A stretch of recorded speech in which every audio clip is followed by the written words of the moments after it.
The cold never bothered me much. 40 years working on oil rigs in Alberta taught me that.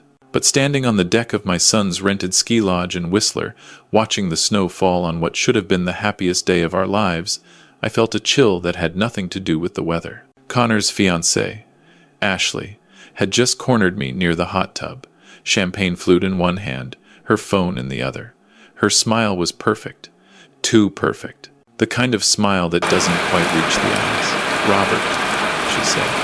And I noticed she never called me Bob like everyone else did. "We need to talk.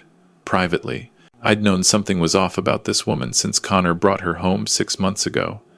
My late wife, Margaret, God rest her soul, she would have seen through Ashley in 5 minutes. But Margaret had been gone 3 years, and Connor was still grieving, still vulnerable. Ashley had found him at exactly the right moment. "What's on your mind, Ashley?" I asked, keeping my voice level. She glanced back at the lodge where 80 guests were celebrating their engagement.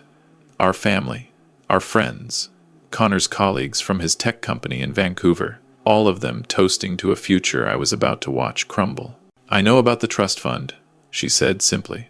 "The one Margaret left for Connor. $2.3 million. Accessible when he turns 30 or gets married, whichever comes first." My blood ran cold, but I kept my face neutral. That information wasn't public. Connor knew, obviously. My lawyer knew, and I'd told Connor never to discuss it with anyone until he was ready to access it. "I also know," she continued, her voice dropping to a whisper, "that you control the trustee's decision. You can release it early. You can block it entirely if you deem the marriage financially irresponsible." She'd done her homework. I had to give her that. "Here's what's going to happen, Bob." The nickname sounded wrong in her mouth. "You're going to recommend immediate release of those funds. Then you're going to transfer $500,000 to my business account as a wedding gift. It's for my wellness coaching empire. Connor believes in my vision.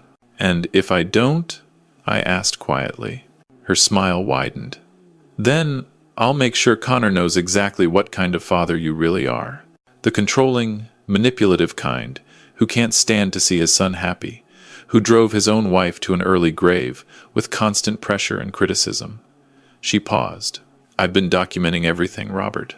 Every time you've questioned our relationship, every concerned comment, every time you've made me feel unwelcome in this family. Emotional abuse is very real and very prosecutable in family court. We're not married yet," I pointed out, "but we will be. And when Connor sees how you've treated me, how you've tried to sabotage our love from day one, he'll cut you out of his life completely. No grandfathers at our children's birthdays. No Christmas dinners. Nothing." She took a sip of her champagne. "Or you can write the check, smile for the wedding photos, and we all live happily ever after. Your choice." I looked at this woman, really looked at her.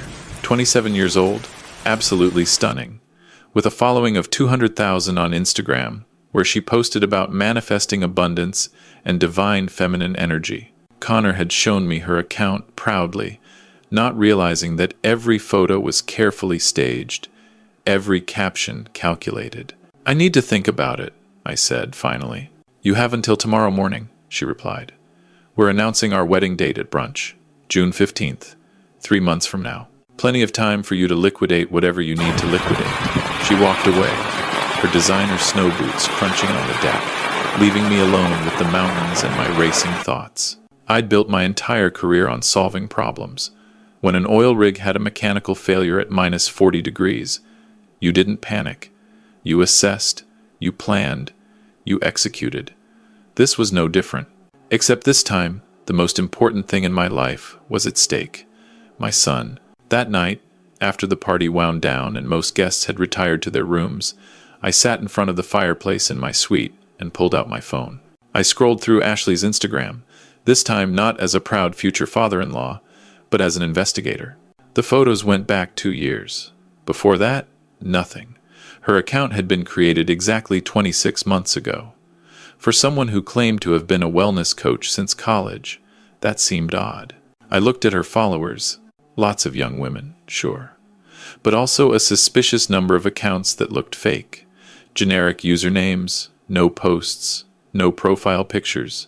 You could buy followers. I knew that much. Her posts about her coaching business were vague. No client testimonials with real names. No verifiable success stories. Just generic posts about transforming lives and abundance mindset. But it was the photos that really caught my attention. That Gucci bag in the Vancouver Harbor shot? I'd seen that exact bag in a rental advertisement online, the sports car she posed with in front of a West Vancouver mansion. A 2-hour, exotic car rental experience, advertised on Groupon. Even the her apartment photos seemed off. Different lighting, different layouts, like she was shooting in various Airbnbs. My phone buzzed. A text from my old friend, Dave Patterson. Dave and I had worked together in Fort McMurray before he retired and moved to Toronto. Bob saw Connor's engagement announcement on Facebook. Congrats, but I gotta ask, you looked into this girl's background? Something about her seemed familiar. I called him immediately. What do you mean, familiar? I asked. I can't put my finger on it, Dave said, but I swear I've seen her before. Maybe in the news or something.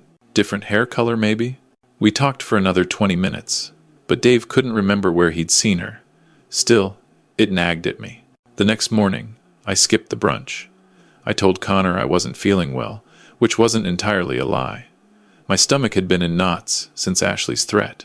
Instead, I drove down the mountain to a small coffee shop in Squamish and called my lawyer, Patricia Chen. Patricia had handled Margaret's estate and had been a friend of our family for 30 years. Patricia, I need you to do something for me, and I need you to do it quietly, I said. I need a complete background check on someone named Ashley Beaumont, born around 1998, currently lives in Vancouver. Robert, is this about Connor's fiancée? Patricia asked gently. Because if you're having cold feet about the wedding, it's not cold feet, I interrupted. She threatened me last night. She wants $500,000 in access to Connor's trust fund, or she'll accuse me of emotional abuse and turn my son against me. There was a long silence on the other end. Then, I'll have something for you by Monday. Don't do anything until you hear from me. The weekend dragged on. I played the doting father-in-law, smiled for photos, pretended to be excited about wedding plans. Connor was radiant. He truly loved this woman, or at least, he loved who he thought she was. Ashley barely looked at me. When she did, there was a knowing smile on her face. She thought she'd won. Monday morning, Patricia called. Robert, you need to sit down for this, she said. Her voice was tight, professional. Ashley Beaumont isn't her real name. Or rather, it is now. But it wasn't always. She legally changed it 18 months ago. Her birth name was Ashley Morrison. Okay, I said slowly. That's not necessarily suspicious. People change their names. She changed it right after being named in a lawsuit in Ontario, Patricia continued. A man named David Thornton sued her for fraud.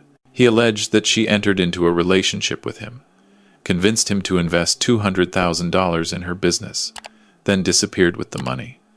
The case was settled out of court. My hand gripped the phone tighter. There's more, Patricia said. I found 2 other similar situations, different provinces, different names she was using. Same pattern. Targets men with money, usually men who've recently lost a spouse or gone through a divorce, promises them love and a business partnership, takes the money, and runs. How did she avoid criminal charges? I asked. Smart lawyers and settlements with NDAs, Patricia replied. The men were embarrassed.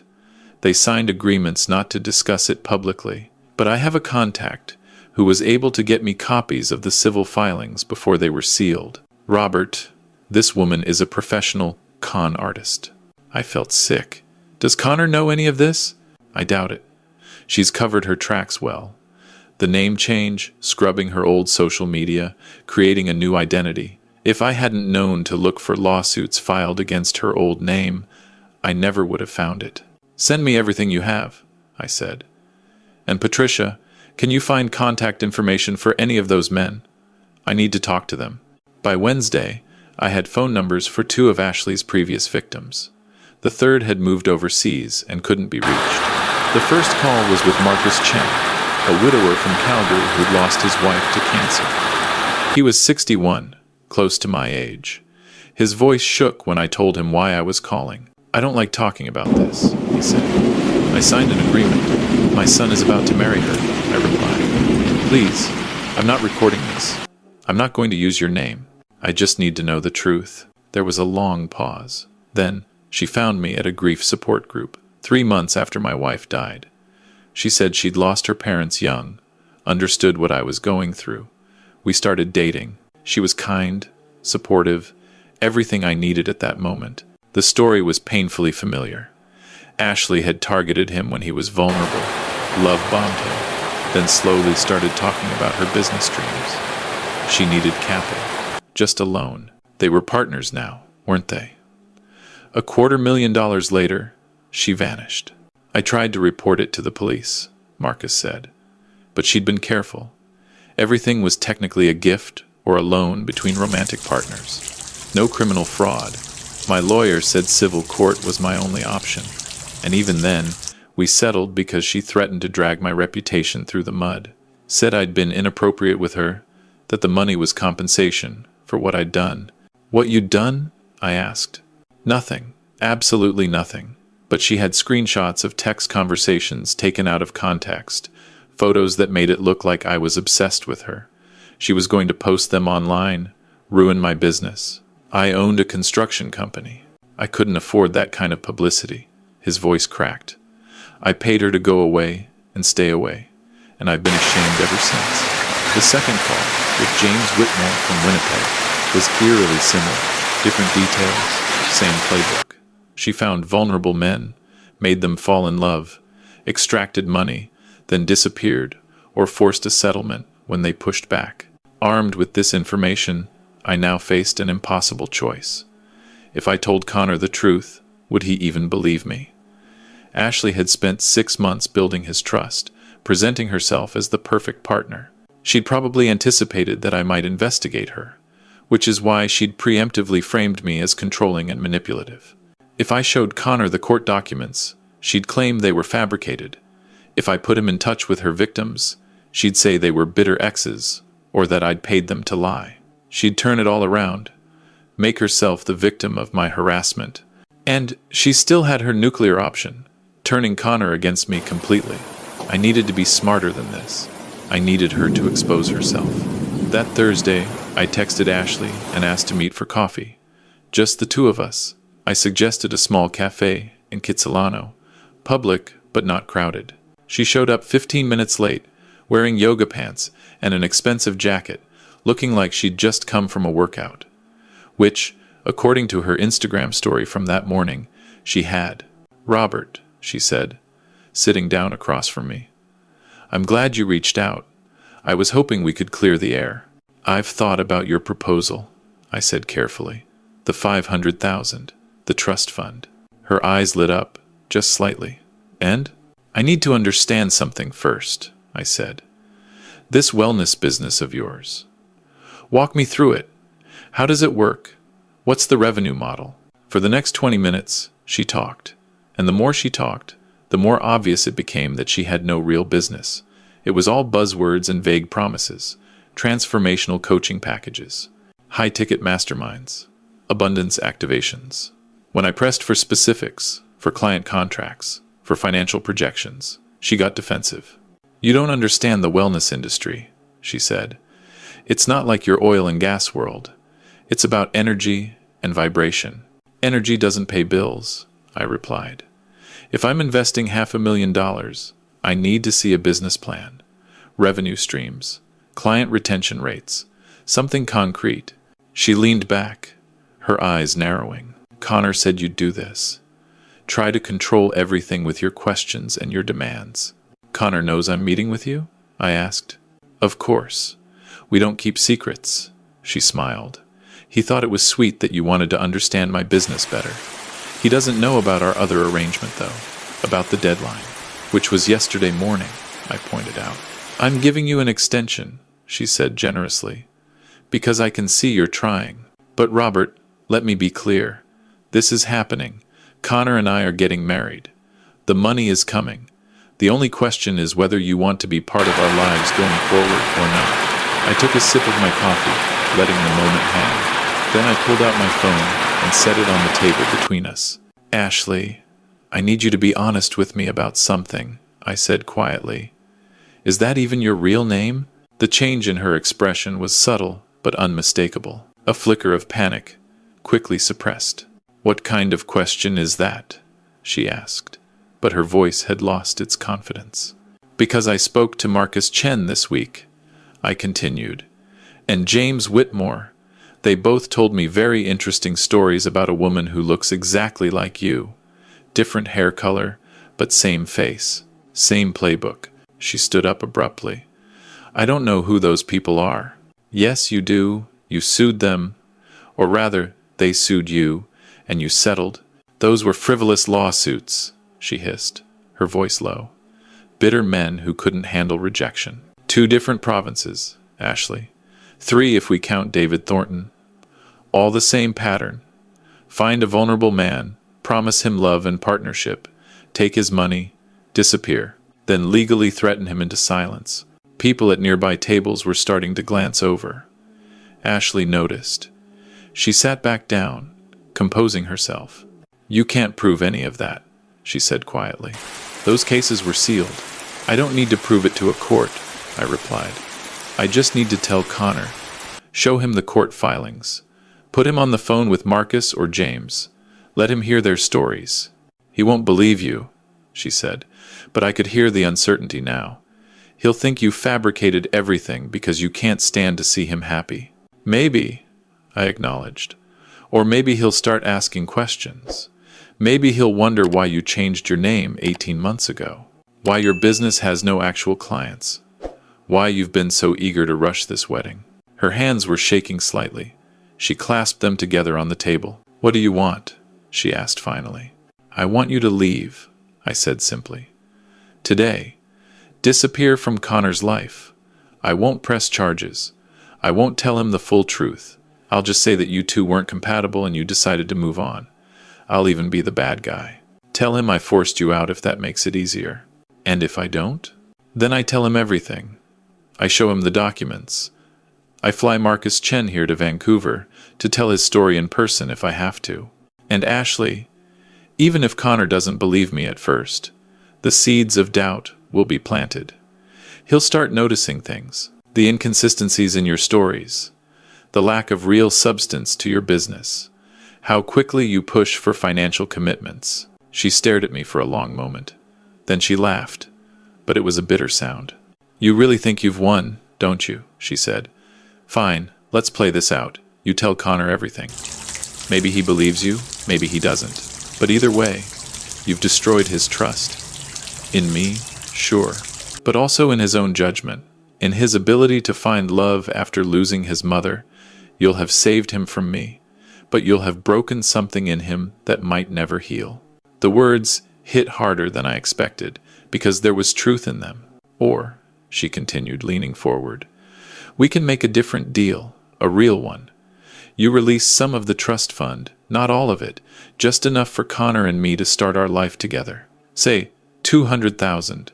I use it to actually build a legitimate business, something Connor can be proud of. We get married, we have a life, and everyone gets what they want. Except you're still a con artist," I said. "I'm a survivor," she corrected. "I've done what I had to do to get by. But Robert, I do care about Connor. Maybe not in the way you want me to, but I'm not going to hurt him.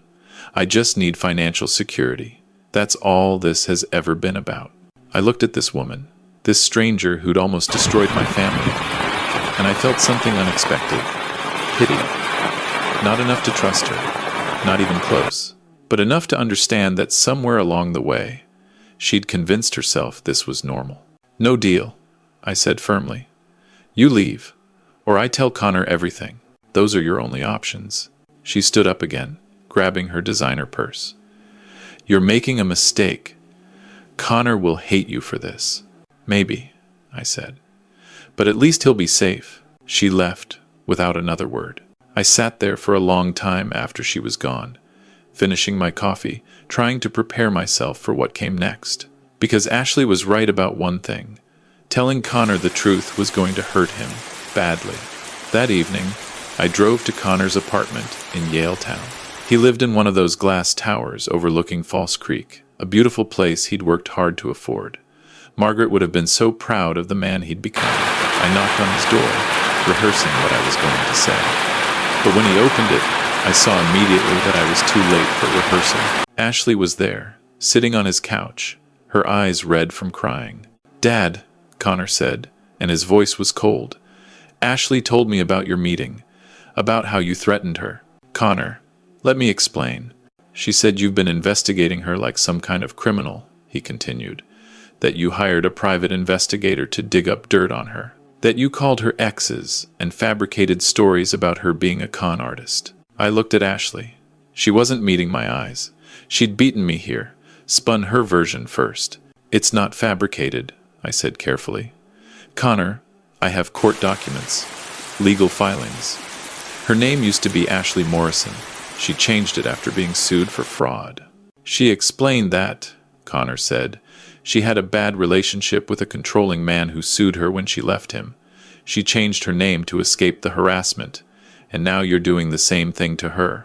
The way he looked at me, with such disappointment, such anger, it felt like a knife to the chest. "Son, please, let me show you the evidence. Multiple men, multiple lawsuits, all with the same." "Get out," Connor said quietly. "Connor, get out of my apartment, Dad. I don't want to hear any more of your conspiracy theories. Ashley and I are getting married, and you're not invited. Not unless you apologize to her and admit what you've done." Ashley stood up, moving to Connor's side. She placed a hand on his arm, playing the wounded victim perfectly. "Robert, I think you should go," she said softly. "You've done enough damage." I looked at my son. This boy I'd raised, this man I loved more than anything in the world, and I saw that I'd lost him. At least for now. "I love you, Connor," I said. "Everything I've done is because I love you." "You have a funny way of showing it," he replied. I left, my hands shaking as I drove back to my condo in Cole Harbor. I'd prepared for Ashley to fight back, but I hadn't prepared for this, for the complete conviction in Connor's eyes that I was the villain in this story. Over the next 3 weeks, I tried everything. I sent Connor emails with PDF copies of the court documents. He blocked my email. I tried to call. He didn't answer. I reached out to his friends, asking them to talk to him. They said Connor had told them his father was having a mental health crisis and to please give him space. Ashley had won. She'd isolated Connor completely, turned him against me, and positioned herself as his protector against my harassment. But I hadn't given up. I couldn't. I flew Marcus Chen to Vancouver. I paid for his hotel, his expenses, everything. I explained the situation, and to his credit, Marcus agreed to help despite the personal cost. "That woman destroyed a year of my life," he said. "If I can prevent the same thing happening to your son, I'll do it." The challenge was getting Connor to listen. He wouldn't meet with me, wouldn't take my calls, so I did something desperate. Connor had a weekly basketball game with his friends at the community center in Kitsilano. Every Thursday night, 6-on-6 pickup games. I knew this because before all of this, he used to invite me to watch sometimes. I waited in the parking lot until the game was over. When Connor came out with his gym bag, laughing with his friends, I stepped into his path. "Connor, please, 5 minutes. That's all I'm asking." His face hardened. "I told you, this man flew here from Calgary to talk to you," I said, gesturing to Marcus, who stood nearby. "His name is Marcus Chen. Ashley defrauded him of $200,000 3 years ago. She used the same playbook she's using on you. Please, just listen to his story."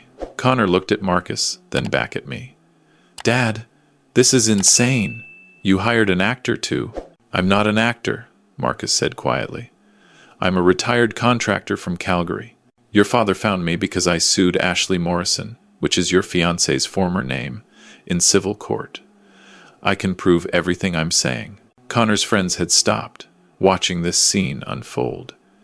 The embarrassment on my son's face was painful to see. "Connor, I have bank statements," Marcus continued, pulling out a folder. "Text messages, photos, everything documented. I can show you the exact pattern. How she found me at a grief support group. How she targeted my vulnerability after losing my wife.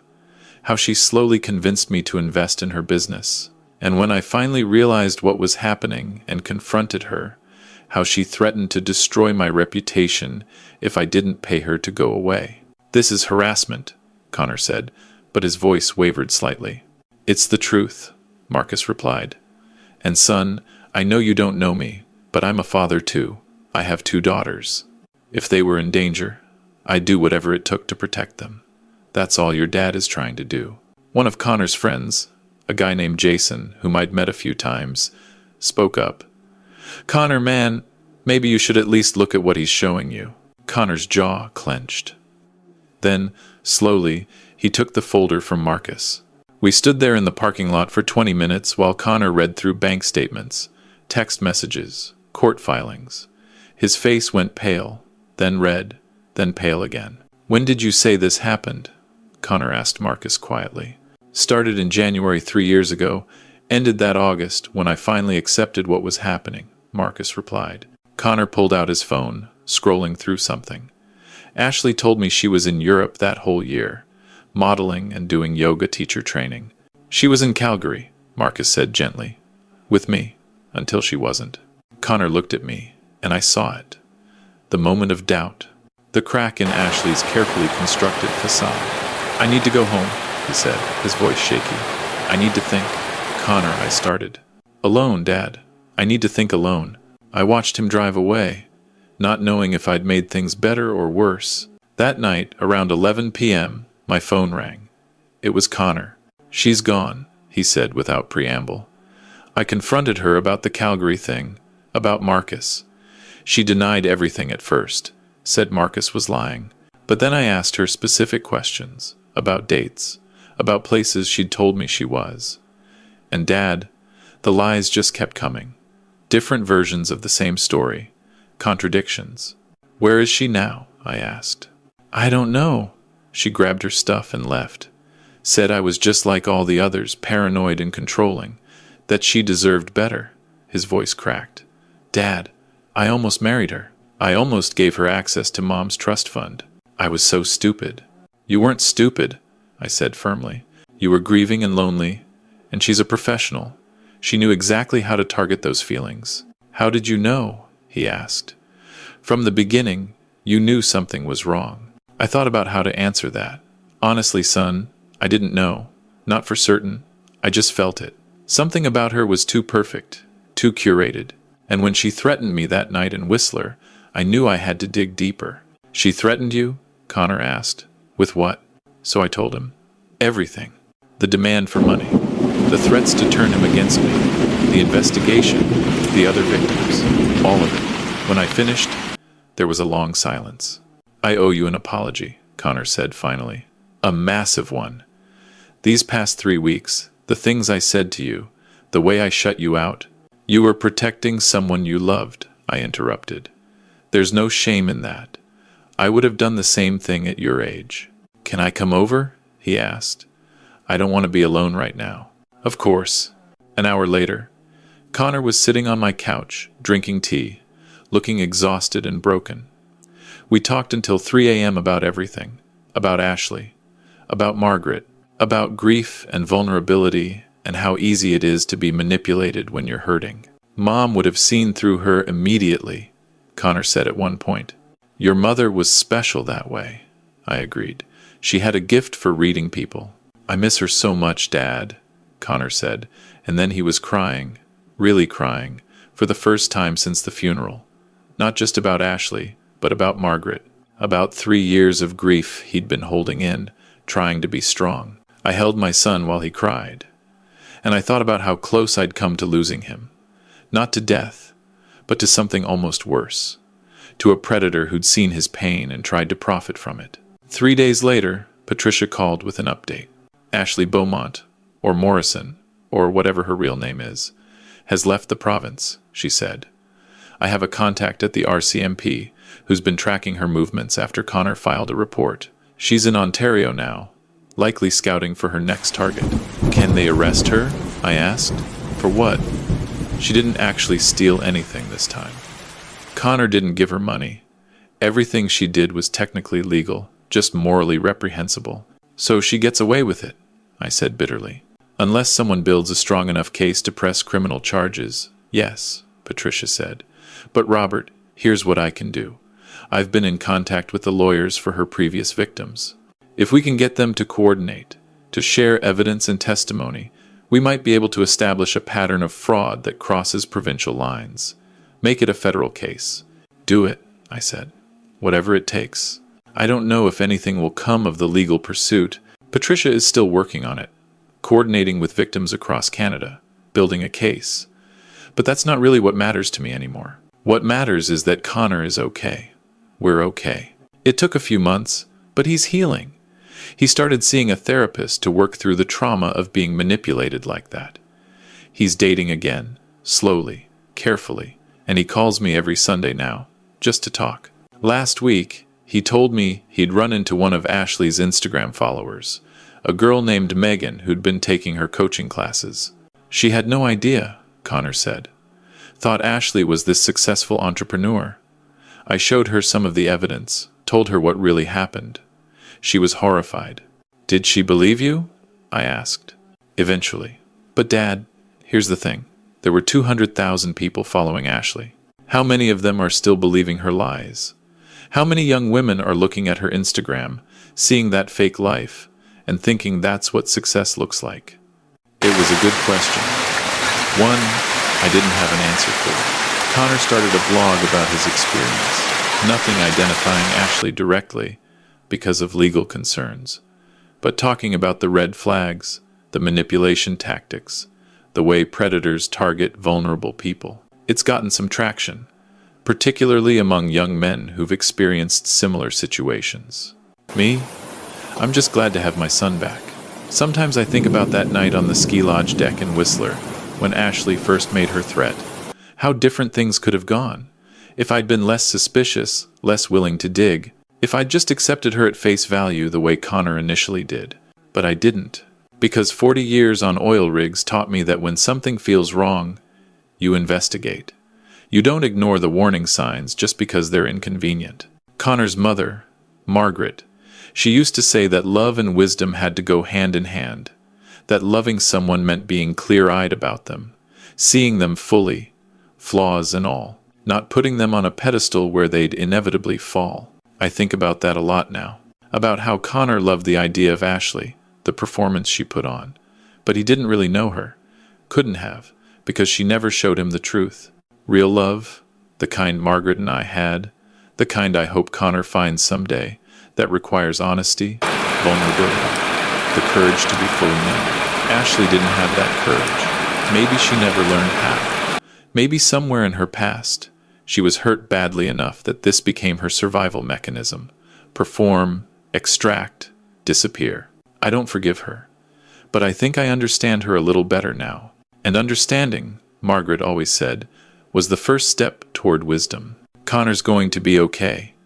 It might take time, but he's strong. He has people who love him, really love him. Not for his money or his potential usefulness, but for who he is. That's what family means. Not perfection. Not even unconditional acceptance of everything someone does. Family means loving someone enough to tell them the truth, even when it's hard. Even when they don't want to hear it. Even when it might cost you everything. I'd do it all again in a heartbeat.